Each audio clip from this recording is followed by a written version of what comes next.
Hello and welcome back to the Jet Press Podcast. My name is Justin Freed, and I'm joined as always by my man Mike Luciano. Mike, how you doing, buddy? What's going on? I'm feeling pretty good, mostly because we have a big interview with the probably number 2 Jet of record right now, one Ahmad Sauce Gardner. That is going to be coming up. Justin conducted it masterfully, if I may say so myself. That is coming up in about the middle of the show. So if you want to stick around, that's when we'll get to Sauce Gardner. Before that, we're going to go and get some roster talk out of the way, aren't we, Justin? Yeah, that we are. First of all, I appreciate the kind words. I guess masterful is a strong word. I guess anybody else can be a judge of that. But it was great. Now we got to speak with Sauce Gardner. That was awesome. That will be coming up in a little bit. But if you want to stick around, we're talking all about the Jets roster, breaking down position by position, everything going on with the Jets 53-man roster. We're talking about the practice squad, which is taking shape as we are speaking now. We have a tracker up on the site if you want to keep up to date. I probably will not be able to update the tracker very much while we're doing the show, but I'll do my best. But yeah, first, Mike, you got a little bit of a message to tell us first, right? Yes, sir. From our friends over at Caesars Sportsbook, because Caesars Sportsbook is kicking off the NFL season with a new bet $50, get $250 in bonus bets limited time offer. New users can sign up with our code FSBETS, that is FSBETS 20GET. It's a little long, but you know what? That is FSBETS 20GET, and you can redeem 250 big ones in bonus bets after placing your first wager of $50 on any NFL game. Even if your first bet loses, you will receive one $50 bonus bet credit each week over the next 5 weeks. Pretty good deal, if I might say so myself. Make sure to enter our code FSBETS20GET while signing up to have a bet on Caesars every single week for the start of the season. This offer is only available to new customers who are 21 and older and physically present in legal gambling states. Please remember to always gamble responsibly and check the episode description for the full terms of the offer. And with that, you can find us on Apple Podcasts, Google Podcasts, Spotify, Overcast, wherever it may be that you get your podcasts. We are on all those sites. We're on YouTube at The Jet Press, TikTok at The Jet Press. Hit those subscribe buttons there. So, Justin, do we have any breaking news really quick? I don't know. That's what Brian in chat is saying. He said, quickly check for breaking news, because it was around this time, literally about a week ago, or exactly a week ago, that Corey Davis retired. So I don't know. Are there any Jets wide receiver news? Anybody getting traded? What's going on? Maybe they trade for Mike Evans midstream. I don't know. Let's see what happens. Maybe. Well, I do know in terms of Jets wide receivers that a couple of them ended up making the 53-man roster, perhaps more than we thought. Now that the roster is pretty much finalized, I know that there's probably going to be some moving and shaking with Thomas Morstead and Nick Bawden specifically, with both of them having been nominally left off the 53, but the Jets are not going to have a punter on the roster. So I'd imagine Morstead's going to be brought back.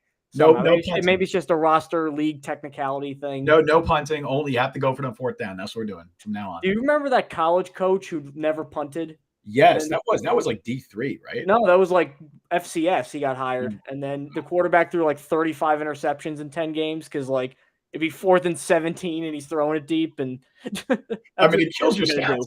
It's a bold strategy. It kills your stats, but honestly, not the worst idea. Well, he got fired after a year. So it was a very bold strategy that didn't work out very well. But the Jets are going to have a punter, and they're going to have a pretty deep 53-man roster, if all things considered. I know that there's some weak points that could probably end up being adjusted later. But in terms of surprises, 2 things stood out at me. And number one, we're going to do a little bit of position by position, but I want to go maybe out of order a little bit because I have to address the wide receiver room.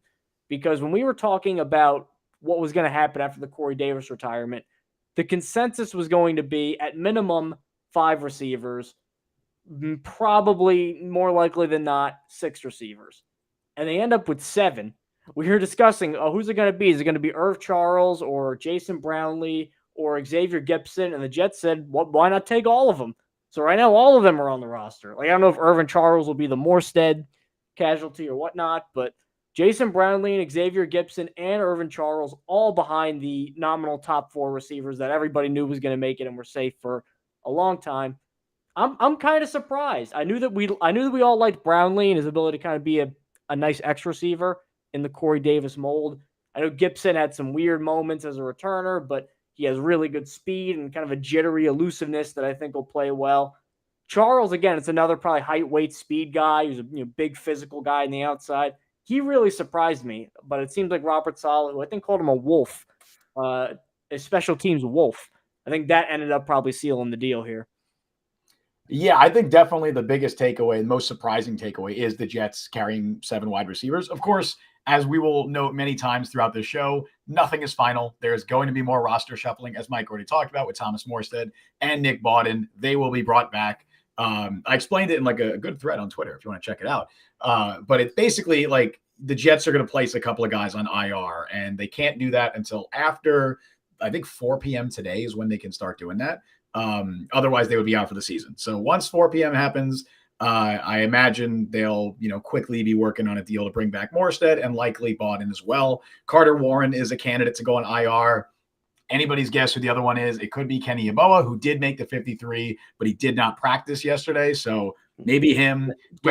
Really quick, did Jark Bernard-Converse make the 53? Or no, he's on the PUP. So with the PUP, okay. yeah. So for those who don't know, the PUP functions differently than the IR. Again, I talked about this a lot on Twitter. I don't know. I'm a nerd for like roster rules because it's so somebody's got to know them. it's really complicated, but I just find it so interesting. So the PUP is basically like it functions the same way as the NFI list. Jark Bernard-Converse was placed on the PUP because the difference between the PUP and the IR is if you practice or play at all during the summer, you can't go on the PUP. Jark Bernard-Converse did not practice this summer. He injured, I believe, his foot either in OTAs or sometime before training camp. And because of that, he was placed on the PUP. He was not activated at any point. So he just transferred from the active PUP to the reserve PUP, meaning that he did not have to be on the initial 53. In short, he can be back after 4 weeks at a minimum. He might not be. Maybe he's on the PUP for longer. Either way, he's out for the first 4 games of the season. Whereas someone like Carter Warren, who did play or practice, he did both this summer, he can't go on the PUP because once you play or practice, you can't go on that list. So the Jets have to wait until 4 p.m. today to place him on IR or anybody else. And so that's basically the reason in short terms, when you hear like roster gymnastics, that's what's happening. The reason that Morstead and Bawden were released is because they are vested veterans, so they are not subject to waivers. Bawden specifically, I believe, had like $100K in guarantees on his deal, so it's really not much of a loss there. I don't know how much Morstead had, but it probably wasn't very much. They have small contracts. So they're basically just brought back on handshake deals and saying, hey, we're going to temporarily release you before we can bring these guys back. I hope that makes sense for everybody. Now, as for the wide receivers, again, a lot can change. The Jets roster right now is going to look very different a week from now than how it looks right now. That being said, yeah, Irv Charles is definitely a big surprise. And it does seem like special teams is the reason he is still on the active roster. Whether he is week 1, I'm not sure. I think of the 3, the safest is Xavier Gipson. I don't see him going anywhere. He is a very good chance that he is your week 1 kick returner and punt returner. The Jets seem to really like him. I mean, at least given the way that his coaching staff and teammates spoke about him on Hard Knocks last night, it certainly seems like he wasn't really that much on the bubble. Like the Jets were pretty confident they were to keep him. I'd imagine it's similar for Brownlee. I think Corey Davis' retirement, we talked about this literally live on the show last week when Corey Davis' retirement was revealed, that Jason Brownlee could be a major beneficiary of that. And because, he kind of fills a little bit of a similar role. Plus, he can play specials. He did it in the summer, and I think Robert Saleh talked about that as well as one of the reasons he made the roster. So I imagine Brownlee and Gibson are pretty safe. I'm not sure how many the Jets will keep active on game days, but I imagine Gibson will have a role. Definitely surprising. Also interesting to note that Malik Taylor he has not been re-signed to the practice squad either to this point. I think when we were talking about this on the show last week, I had Malik Taylor making the team over Brownlee. Unfortunately, he did suffer an injury, hand maybe. I forget what kind of injury he suffered. And that probably hurt his chances. And I believe, if I'm correct, the Jets have one, right now at the time of recording, it's going to change, but the Jets have one open veteran spot on their practice squad, and Malik Taylor does count as a veteran. So if he is going to be back, he has to be that last guy. I'm not sure he's brought back at this stage, but I don't believe they've signed a wide receiver to their practice squad. So I guess we'll see what happens, but definitely a surprising development to see the Jets carrying 7 wide receivers. Yeah, especially because we thought that maybe they were kind of setting the stage for maybe a bigger move that we'll probably discuss later in the show about maybe this kind of revs up the whole trade thing. That could still happen, but yeah, I don't think any of us really expected 7 wide receivers immediately, nor did I expect kind of the quarterback and running back rooms, I think, to kind of shake out the way they did. Obviously, spoiler alert, I'm sorry to ruin it for you. Aaron Rodgers made the team. Sorry to Look, I know if you didn't look ahead, that could be kind of tough. I know there was a lot of hemming and hawing about Aaron Rodgers going to make the team. He made the team. Whew. Okay. Big for him. That's big for him. He was on the He's bubble. there. Zach Wilson. I mean, there wasn't really a backup competition. I mean, if they could say there was one, but he seemed like he was the backup the whole time over Tim Boyle. He made it. Tim Boyle did not. They did re-sign him to the practice squad. And I believe because of that whole Niners fiasco, I think this is the first year too where you can elevate a third quarterback. I think this is the first full year this has been implemented now because of that. And so probably what's going to happen too is they can just keep Boyle on the practice squad, maybe elevate him for game day, and then he sticks around. I mean, he's not really going to have probably too much of an impact on the Jets. If Tim Boyle plays this year, the Jets are screwed. If he takes one step on a field in a live game situation, no matter how it happened, the Jets are screwed. So that's where I'm at with him right now. The running back room is Dalvin Cook. It is Breece Hall. It is Michael Carter. And it is Israel Abanikanda. You may notice there is no Zonovan Knight in that running back room. He has been cut. And despite getting some minor trade interest, maybe somebody thought, hey, maybe we'll flip the Jets, a 2025 seventh rounder. We could get Zonovan Knight. He was not traded. He was not re-signed to the practice squad. And I still don't think he's signed yet. So I know that he was very, I'd say, inconsistent because he just came out like a bat out of hell in his first few games. And then I believe in his last 5, he averaged 1.8 yards a carry. Preseason, he looked very average. He fumbled once, and he lost one fumble, definitely. I think he also had the ball knocked free another time. So not the best showing for Zonovan Knight. And I give the guy respect because he worked hard, and he made the Jets as an undrafted free agent last year. But it felt like he kind of regressed to the mean, and that kind of brought an end to Zonovan Knight in New York. Yeah. First with the quarterback stuff, I was surprised a little bit that Tim Boyle did not make the 53, if only because of the new quarterback rule, because how that works, like the emergency QB rule, is you need to be on the 53. You can't be a game day elevation. They have to be on the 53 for that's right. I'm sorry. No, you're good. You're good. It's very confusing. Again, NFL roster rules are very confusing, and a lot of people are getting that one wrong because it's a very new This rule. is your fault, 49ers, for making this rule instituted now. It's a confusing rule, but basically they have to be on the 53, and the first 2 quarterbacks have to both go down with injuries. Then they can be inserted into the game because they count as a game. They don't count towards the active player limit on game days. Like you have a 47 player active player limit, and they count as like that 48th player, but they're not like, yeah, you get it. You understand. So I was a little surprised that he was not on the 53 because of that reason, but either way, he was going to stick around in one way. It was inevitable. Tim Boyle was going to be on his team. He is the third string quarterback, whether he's on the active roster or the practice squad. Jets just decided to bring him back in the practice squad. That's fine.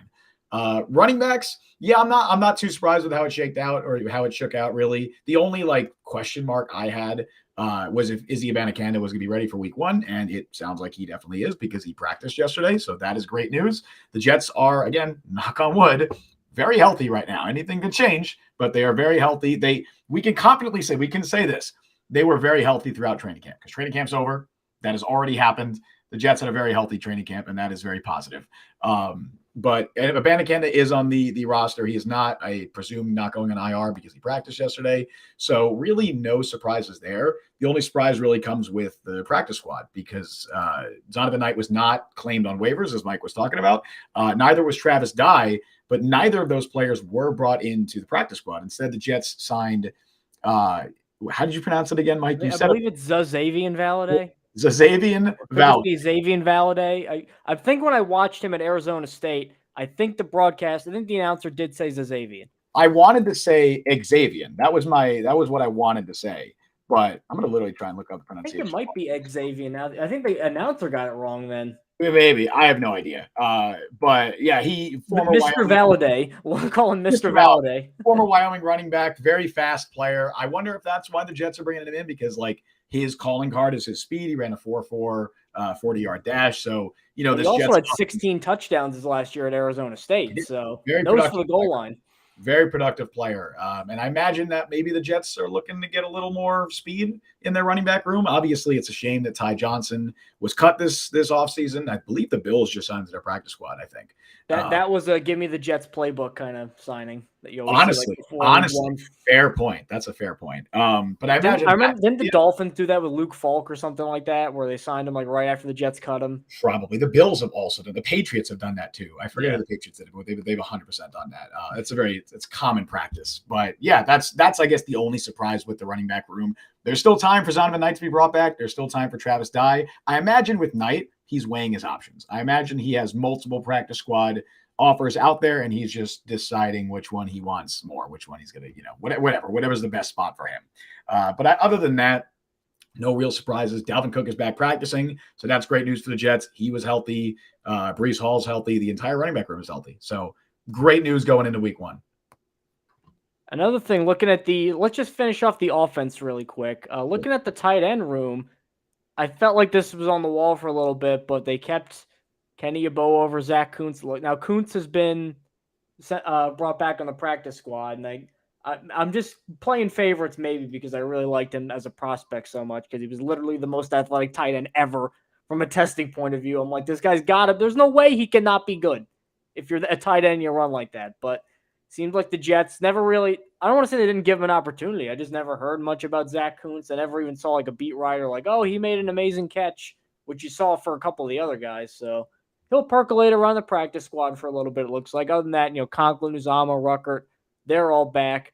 Looking at the offensive line, there's no real surprises. I know that Tristan Colon has been officially claimed by the Arizona Cardinals, who are doing – we've heard about tanking a lot in the NFL. Like, I remember the Dolphins the first year with Brian Flores, like when Tua was coming out before Burrow. I think it was the Burrow year. Like, that was the first I've heard of, like, oh, this team is probably tanking because they were losing like 40-10 every week. I mean, this Cardinals team is – I mean – I don't even know what they're going to do because, I mean, Kyler, if he comes back, is going to want to win. And then is he going to win enough to not get Caleb? But this isn't the Cardinals Press podcast. It's the Jets Press podcast. But those are just my musings. So Tristan Colon is gone. For a guy that actually got some trade interest, the Jets did not get anything back for him. But, this is how these things work. You can't trade everybody. You can't get a conditional 7th round pick for anybody. So would like to see him get something for Cologne. I feel like he probably would have been a nice guy to stash on the practice squad, but by virtue of being terrible last year, Arizona kind of got the first crack at him, and now he's a Cardinal. Yeah, no real surprises with the offensive line. I imagine the Jets will carry 9 offensive linemen going into the year because Carter Warren is likely to be placed on the IR. Tristan Colon, I like Tristan Colon. Of course, for those who don't know, I used to cover the Ravens, so I watched him in Baltimore for a few years, and he was good. Every time he was given the opportunity, he played well. A versatile player who can play both guard and center. I liked him. I was hoping that the Jets could keep him around the practice squad, but we did hear that there were some trade interest. So as soon as he didn't make the team, I was not surprised at all that he was claimed. Although it is we talked about it before. It is surprising that Zonovan Knight wasn't claimed considering the trade interest or whatever. But I digress. So I like Cologne. I hope he does well in Arizona. I think he's an NFL caliber player, and it would have been great to have him on the practice squad. As for the tight end room, I'm not shocked. I think with my final 53, I had Yeboah missing it, but he was like the last guy that I cut. And I think I forget what it was, but he was he was the last guy that I took off the roster. I did have him making it over Kuntz. Like I would have predicted he would make it over Kuntz. Kuntz just didn't show enough this summer. Like that's really all it came down to. Obviously the upside is there with him. Like he has incredible physical upside. Like you mentioned, the most athletic tight end ever in combine history. So the Jets are thrilled that they have him back in the practice squad because there was some concern that he would get claimed when they cut him. But ultimately, I don't think any team saw a spot for him on their 53. I don't know if he's ready to contribute at this stage. So rather than wasting a 53-man roster spot on him, he just wasn't claimed. So I would like to see him continue to develop. I think he's the perfect kind of guy you want to have down on your practice squad. And yeah, I'm happy he's still with the team. Kenny Yeboah, he's there for special teams. That is why he's there. He's there for the same reason that Ashton Davis is there. Likely a large similar reason that Irvin Charles is there as well. The Jets really value special teams. I know that Brant Boyer has a lot of say in roster moves. He has a lot more say than your average special teams coordinator. He dictates a lot because they've kept him around for a long time. He's been there through. Is this his third regime? Because he was there with Bowles, he was there with Gase, and now he's here with Saleh. So he's been here. I think Bowles brought him up to Brant Boyer. Yeah, he's been here a while. 2016. Yep. So, yeah.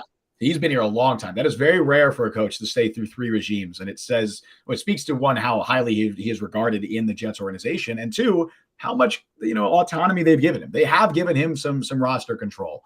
And I think you see that with guys like Ashton Davis sticking around, with guys like Kenny Yeboah sticking around. So I'm not surprised at all that Yeboah is making it for that reason. And now we can jump over to that defensive side. I think there's no real, there's no real surprises with the defensive line, right, Mike? Not for me. I mean, we thought they'd keep 10 guys. They kept 10 guys. I don't really see any of the 10 guys who you're like, oh, this is a fringe NFL player. I mean, all 10 of them, to varying degrees, have shown that they can play in the NFL. It's funny that probably the worst player, worst, quote unquote, on this line is the former number 3 overall pick, surefire thing, Solomon Thomas, who didn't quite work out.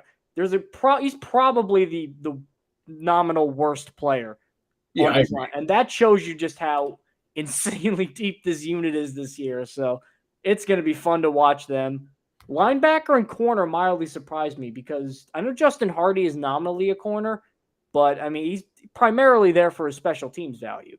So if you look at that, the cornerbacks are really just Sauce Gardner, DJ Reed, Michael Carter, and Bryce Hall. And that's it. At least for week 1. Brandon Echo. Week 1, that's it. Echoes will surprise me. In a league that's getting more DB-centric than ever, 4 cornerbacks surprised me. But again, they had to do that because they had to keep 5 linebackers.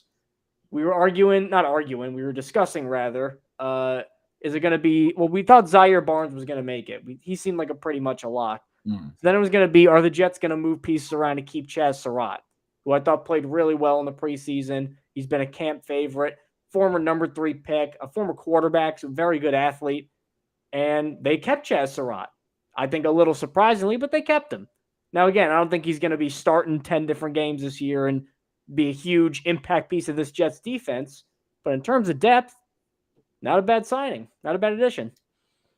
I agree. I think that I said this on Twitter too, and I know some people were surprised that they kept Chaz Surratt. I remember vividly saying on Twitter that I think Robert Saleh is going to do everything possible to keep Chaz Surratt on this 53-man roster. Dude loves Surratt. We saw it on Hard Knocks as well, but every time that Saleh has been asked about Surratt, his face lights up. You could just tell how much he loves him. And Surratt is everything that Saleh looks for in a player. High motor, super athletic, just works super hard. Obviously rough around the edges. He's a former quarterback turned linebacker. That's not an easy transition to make, but I really, really like Chaz Surratt. And I had him on my 53 as well. So I'm not surprised he made it, and I'm very happy that he did. With the defensive line, I think we talked about this last week in the show, but if you stack up the backups on the Jets defensive line, that's as good as a league average defensive line. Like we're talking if you still consider Jermaine Johnson a backup behind Carl Lawson, we're talking Jermaine Johnson, Quentin Jefferson, Al Woods, whoever you want to pick there, Solomon Thomas, Will McDonald, Bryce Huff, Michael Clemens. Like that's a league average defensive line. Those are the backups. Those are the backups. Like those aren't even the starters. Those are the backups. So it just speaks to how deep this defensive line is. The Jets did bring back Tanzel Smart on their practice squad. They, of course, the Carcucci, the guy with very peculiar appetizer tastes. Yeah, the Carcucci hard knocks legend is back in the practice squad, which for a remarkable 4th season. This man has been on the Jets practice squad. This is going on his 4th year on the Jets practice squad. That is nuts. Like that's actually wild. I don't think I've ever seen a player.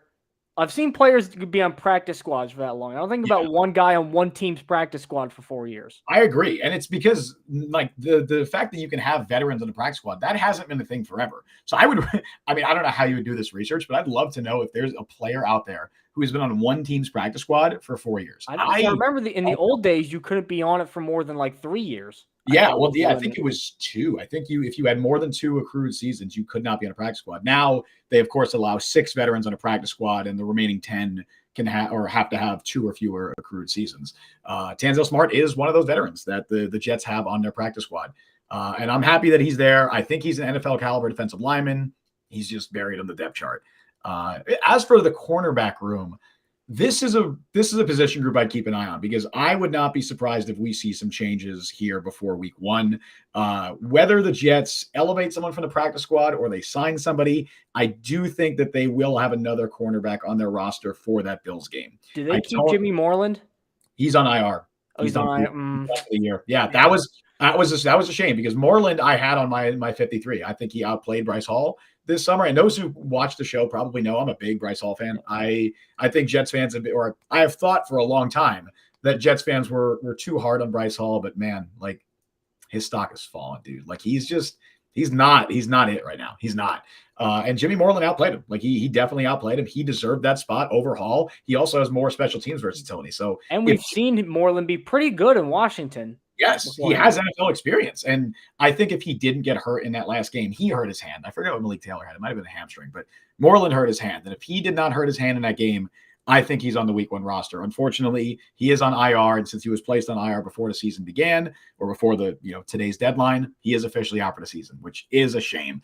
Maybe he can, be released with an injury settlement or something, but that's neither here nor there, which is unfortunate. I do think the Jets could make a move here, though. They did bring in Anthony Brown, that's a veteran who started plenty of games in Dallas. They brought him in last week for a visit. I wouldn't be surprised if they go out and sign him. Maybe they sign him to the practice squad and elevate him for week 1. Maybe they make another addition. Either way, I'm going to go out on a limb and say I don't think the Jets are done with their cornerback room for week 1 because right now, like you said, Bryce Hall is pretty much your only backup. And if, say, like Michael Carter goes down, who's playing nickel? Bryce Hall's not going to play nickel. Who are you playing in the slot? So I really think probably DJ Reed would move in. I don't know. I don't want to do that. Oh, is it going to be there for Ashton Davis?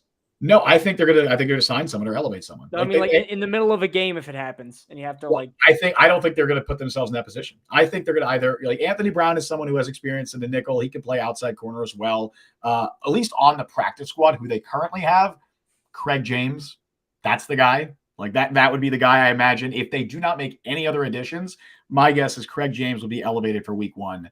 I don't think they put themselves in that situation. Brian in chat says that Amos could be the emergency slot.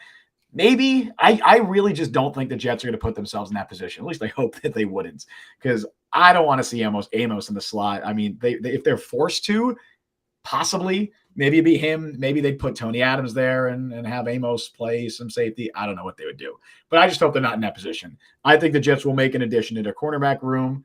But yeah, we'll see what happens. And unfortunately, Mike, with safety, your guy Trey Dean, he didn't make the cut. And that's this is Brant Boyer. I have a bone to pick with Brant Boyer. Because again, Ashton Davis legitimately. Again, I liked Ashton Davis in college too. I don't want to make it seem like I'm like a hater here, because I thought he was going to be really good out of Cal, and then he kind of wasn't. And he played well. And he played well in the preseason. And he's a hurdler, and I hurdled in high school, so we got to keep really quick, not exactly breaking news, but Bam Knight is signing with the Lions practice squad, so he will not be returning to the Jets. Okay, I mean, they don't have a ton of depth behind Jahmyr Gibbs. Maybe I could see him sneaking into a game or two. I'm pretty sure they only David Montgomery, David Montgomery, and then I'm pretty sure those are the only 2 running backs that made their active roster. Am I making that up? I'm not making that up. Those are the only 2 running backs they currently have in their active roster. So yeah, that's a really good landing spot for him. Yeah. So again, like Davis legitimately played very well in the preseason. Like the only guy that I thought Trey Dean against Tampa especially was insanely good, flying all over the field, making the plays. If you were to say, all right, take out Trey Dean, who played the best in that game, I probably would have said Ashton Davis. Because part of his problem, because number one, he's really fast. He was like a sprinter in college. He's insanely fast.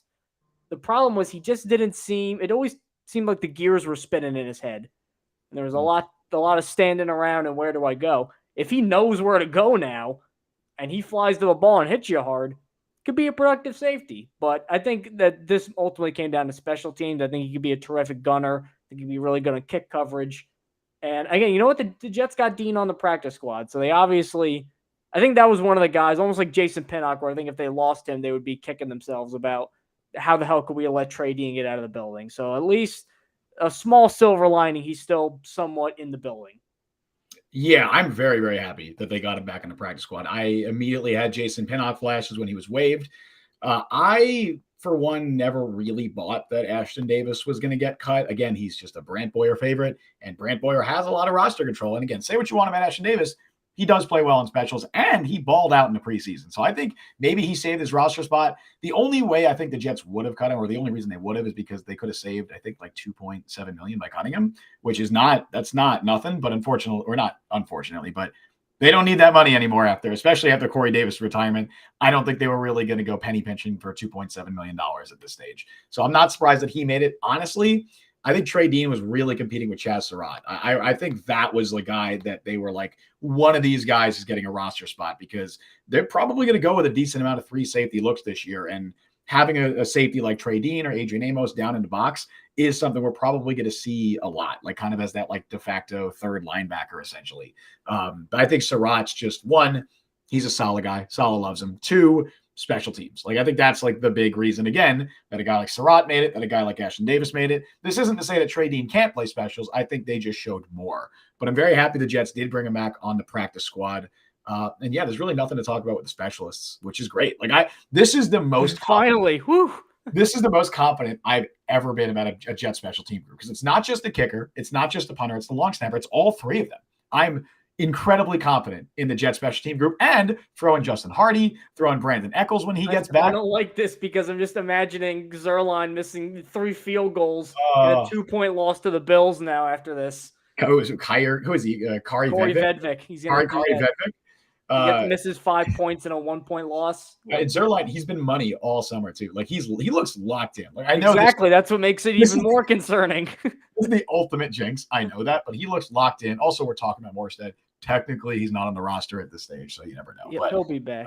It'll be like in the when Brett Maher missed like 5 extra points in a row in the playoffs, and they're like, the answer like, well, there's certainly no way he's gonna miss this next one, and then he kept doing it. Oh, I don't want that. I really, because it literally Corey Vedvik did it week 1 against the Bills too. You were giving me flashbacks with that. And I don't like that. Mike, why would you put that out there? Why would you put that? We all know what happened. What, we can't talk about it? Why would you put that in the universe? Anyway. Let's get the vibes back up here. I think it's about that time. I think it's that time, too, with the moment you have all been waiting for. Justin, I will give you the floor. Of course. So we recently got to talk with New York Jets cornerback, all-pro, defensive rookie of the year, Sauce Gardner. It was an amazing experience. I'm very fortunate that we got to do it. Shout out to Buffalo Wild Wings because he's partnering with them. He'll talk to you a little bit about it in the interview that we are about to play. But this is the world premiere, if you will. This is like, it's going live officially on the Jet Press YouTube channel in like 30 minutes at 4 o'clock. So right around the time we're finishing the show. So if you happen to miss it, it's fine. You can catch it there. But I definitely would say stick around and watch it now. We maybe get a little bit of an origin story behind the Aaron Rodgers, Sauce Gardner handshake, a little bit of other stuff we're talking about. I don't want to spoil too much, but yeah, Mike, whenever you're ready, we could play it. All right, let's roll the footage. What's going on, folks? My name is Justin Fried, and I'm joined today by New York Jets All-Pro cornerback and reigning defensive rookie of the year, Sauce Gardner. Sauce, what's going on, man? How you doing? I'm great, man. Can't complain. How about you? I'm doing great. I appreciate you joining us. So you're here today on behalf of Buffalo Wild Wings. So before we kind of dive in, why don't you tell us a little bit about your partnership with them? Man, I don't even know where to start. You know, obviously you probably know about the sauce, you know, as well as a lot of the fans out there. You know, it's just been great being able to partner with Buffalo Wild Wings. You know, it's been very fun and creative. You know, and it's just a true blessing, you know. Having a nickname like me, you know, I wouldn't want it no other way, you know, because I grew up always going to Buffalo Wild Wings to just watch sports. They always just had a lot of TVs in the restaurant, you know, just being able to watch basketball, football, whatever sport was on, you know, that's all I really cared about, you know, growing up. Like I said, it's been very fun and creative. You know, speaking of that, I just had an undercover shoot that I did with Buffalo Wild Wings. You know, they had a creative way of just me trolling fans. You know, I went undercover as a B-Dubs waiter. You know, I went by the name of D-Roy. You know, I actually won Defensive Rookie of the Year. So, you know, that made sense. And I was just trolling fans in a lot of ways, eating nachos, eating food off their plates, you know, just doing stuff that I thought it was going to make them mad because I know the type of stuff that'll make me mad, but they didn't really get too mad. Some of them got a little frustrated, not too mad. And my favorite part about that, I would probably say, you know, what did I do? Yeah, I'll probably just use me when I pour my sauce all over somebody else's wings. You know, they had a whole different flavor, but I poured my sauce all over their plate, and they actually still liked the sauce. They didn't really get mad about me doing that, which is very surprising, but, you know, yeah. Yeah, I mean, look, I got to say, I've tried the sauce, and it's pretty good. So I don't know if I'd get mad either. I get it. Yeah. I want to talk to you a little bit about the Jets' upcoming season as well. And, it's impossible to do so without talking about your new quarterback, Aaron Rodgers. So what has it been like working with Aaron this summer? Been great. Him just being able to be someone that's been in the league for a long time and seeing everything that I've seen and the stuff I didn't see, and still just being able to relate to me, relate to me especially when it comes to football and different looks.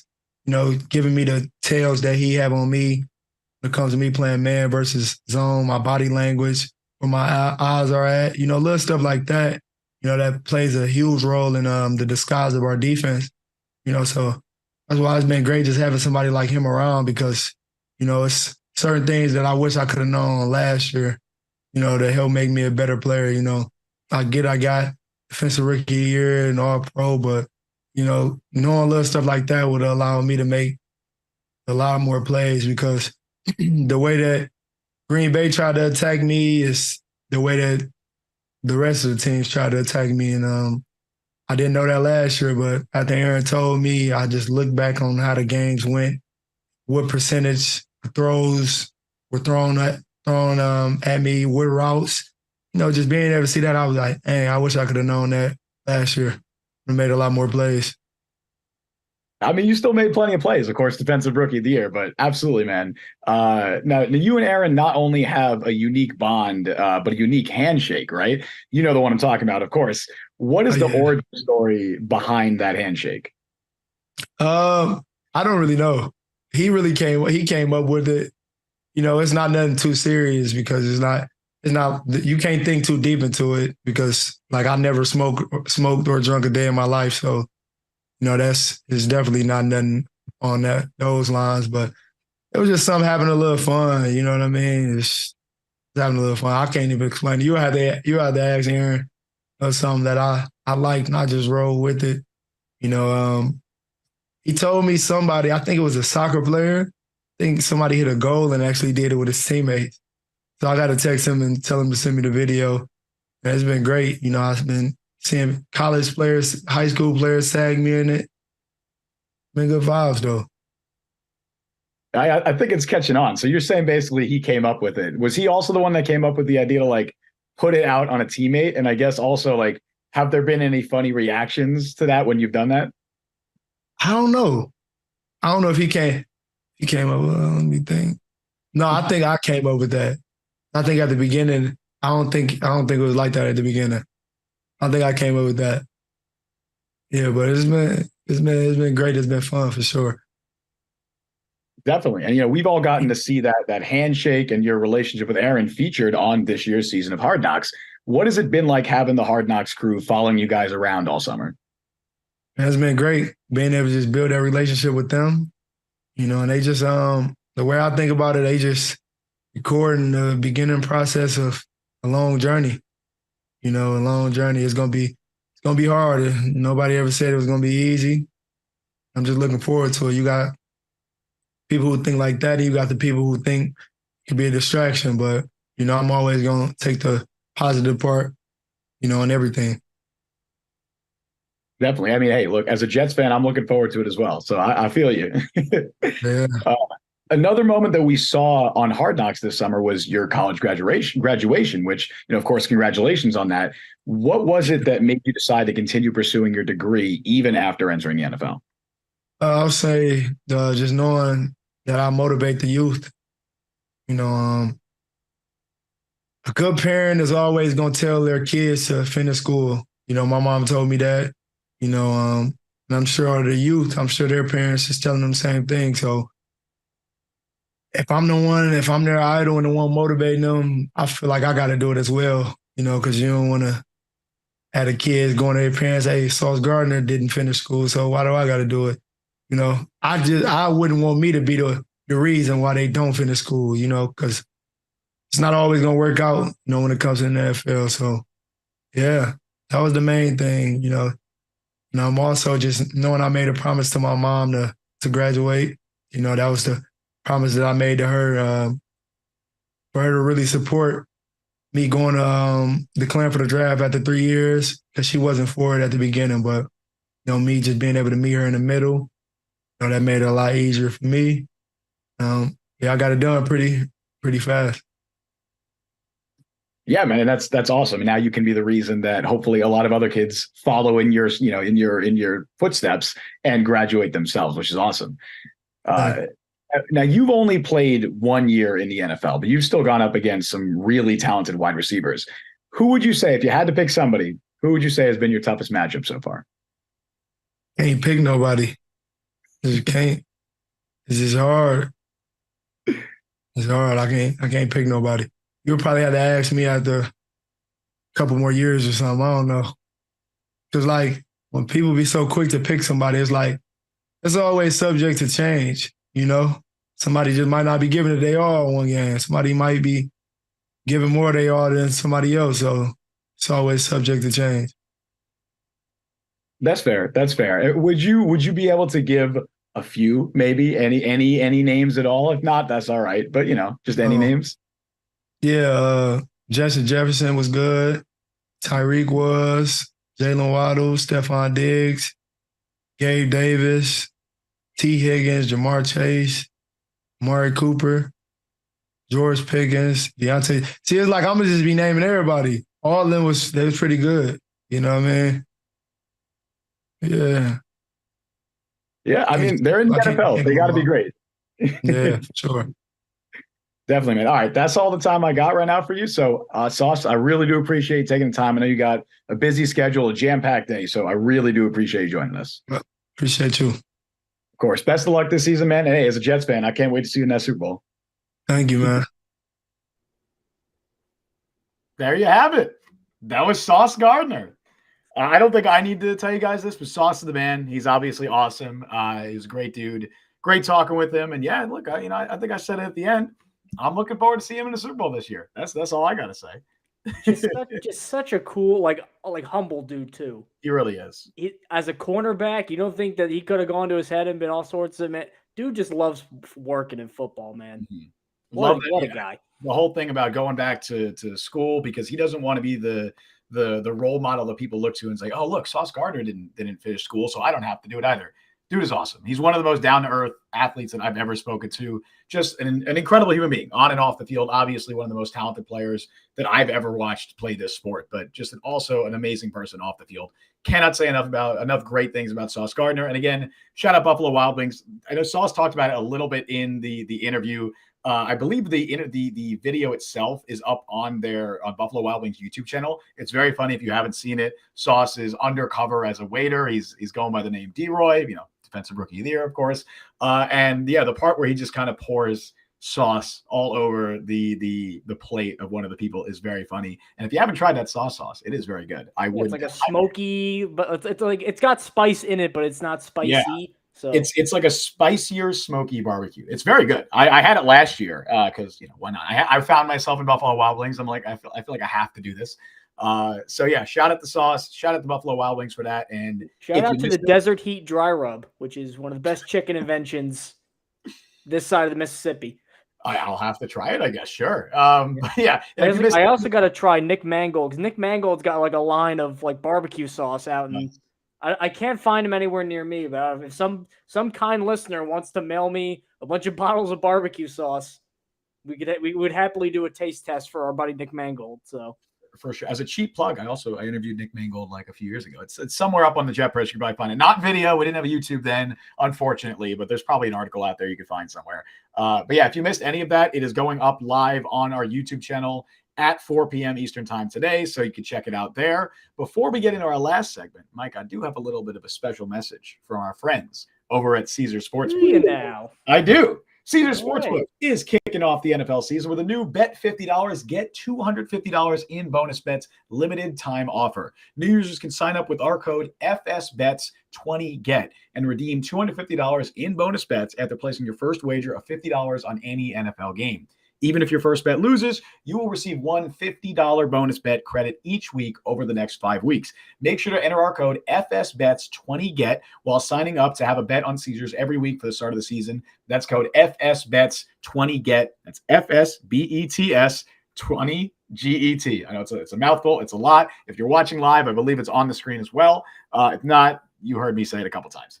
This offer is only available to new customers who are 21 and older and physically present in legal gambling states. Please remember to always gamble responsibly. Check the episode description for the full terms of our offer. Hell yeah, we did it. Let's go. All right, Mike, what is our final segment today? Well, now that we're off sauce and we're into a less culinary themed segment, which is trades, because trades in the NFL, until the final bell sounds on the trade deadline, there's always going to be stuff percolating. There's always little moves being made. So if we're looking at the Jets, who I think are going to be very active in trade talks as part of that whole Aaron Rodgers ethos of you get him whatever you need for a championship, which I love that they're doing, not only just because they're winning, but Aaron Rodgers now has to feel like, God, I've been asking Green Bay to do this for 8 years, and they never did it. The best they did was they got Zadarius Smith, who's on defense. That year they spent him and Preston Smith. I mean, finally, I'm getting some guys. What if we're looking at guys? If I had to pick one or two out of a hat, where I'm like, I could just, genie comes out of a bottle. I'm talking to Robin Williams, who's the genie in this analogy.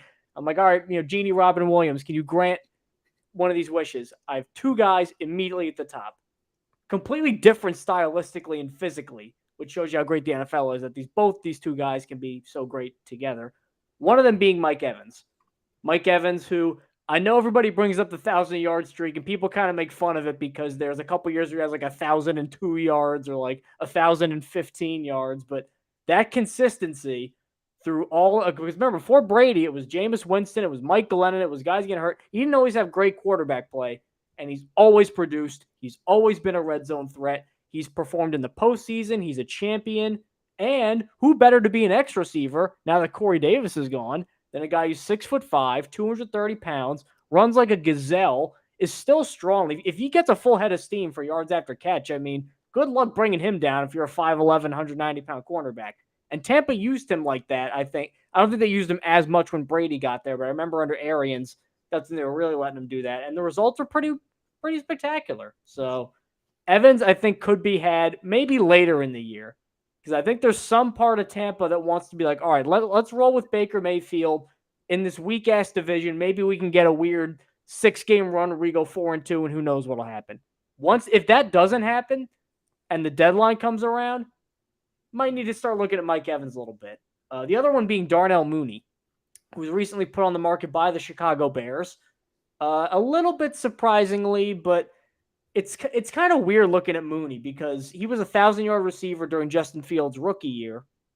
Luke Getsy comes in, and while he actually led the team in receiving yards by a wide receiver, because Cole Kmet was the leading receiver, he had under 500, which I know that Fields wasn't particularly accurate last year and they didn't throw the ball at a high volume, but if you're going from 1,100 to 500 and your yards per game goes from somewhere in the mid-60s to the low 40s, some of that's the quarterback, some of that is just physical regression from the receiver.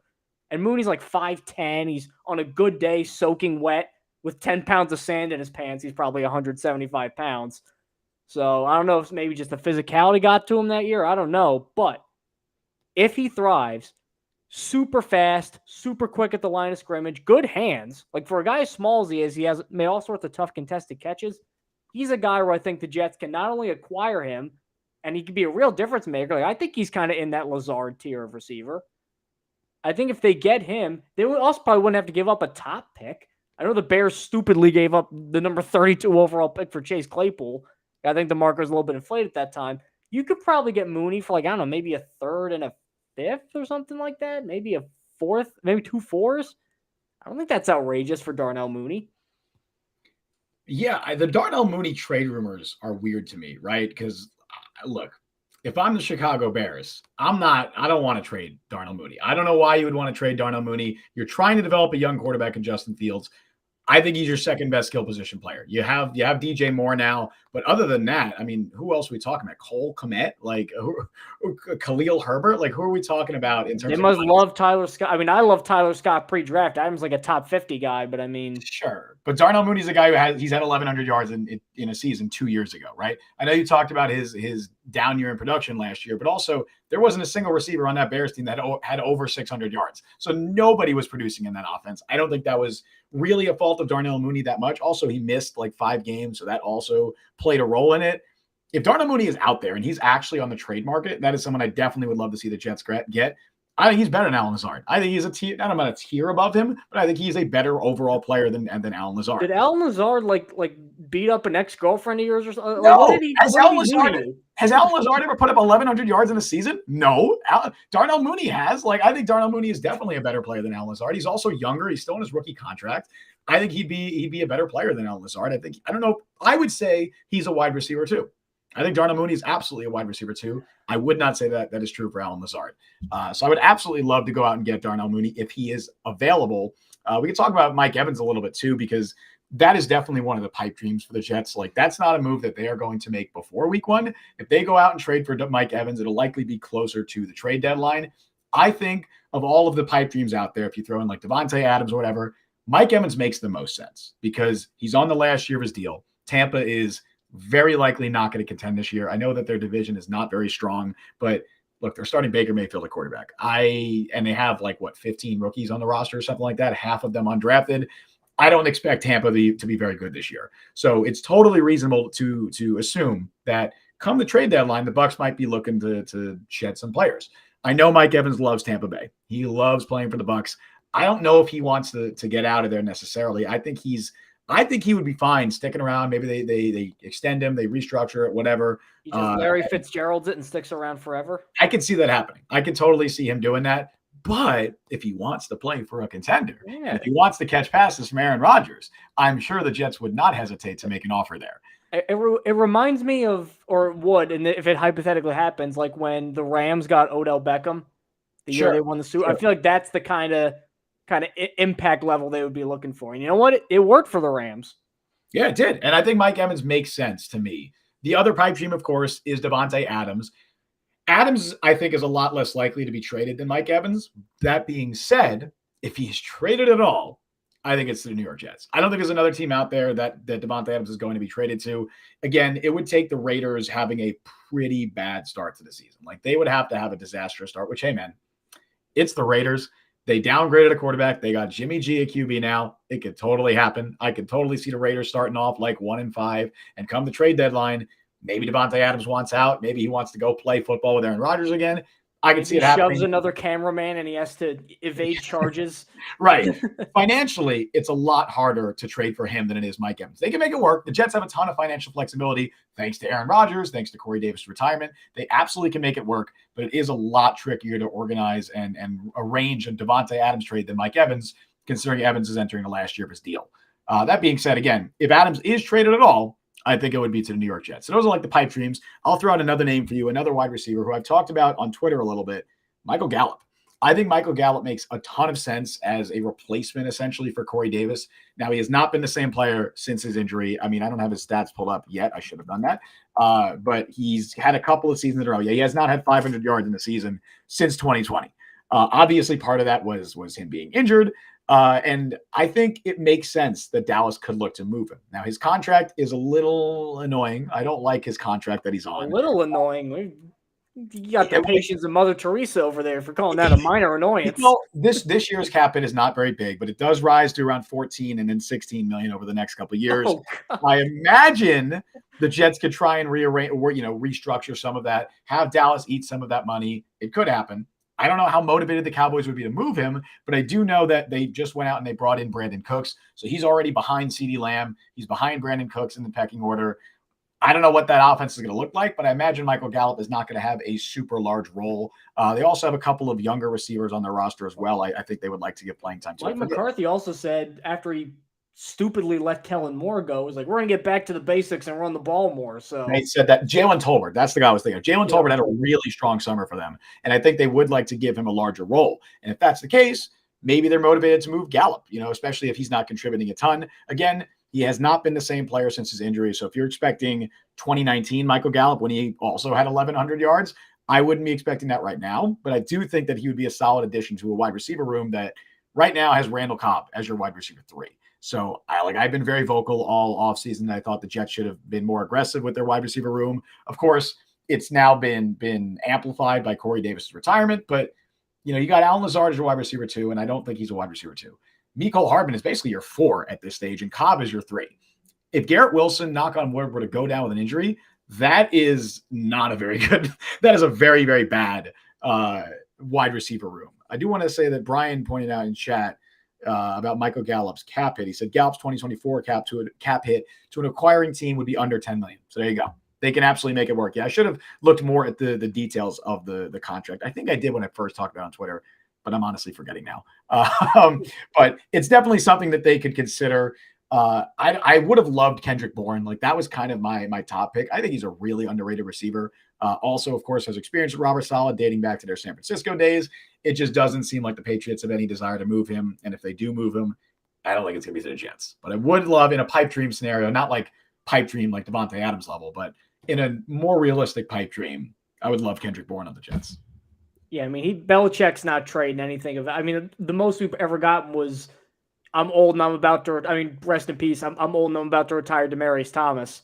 Yeah, that was the most we ever got from him. So Kendrick Bourne is, I think, out of that too. Evans, like, you keep saying pipe dream. Like, to me, Adams is pipe dream. Adams is like 12 things have to go wrong, and then Adams can ask out, and then the Jets could get him. Like, Evans feels very realistic.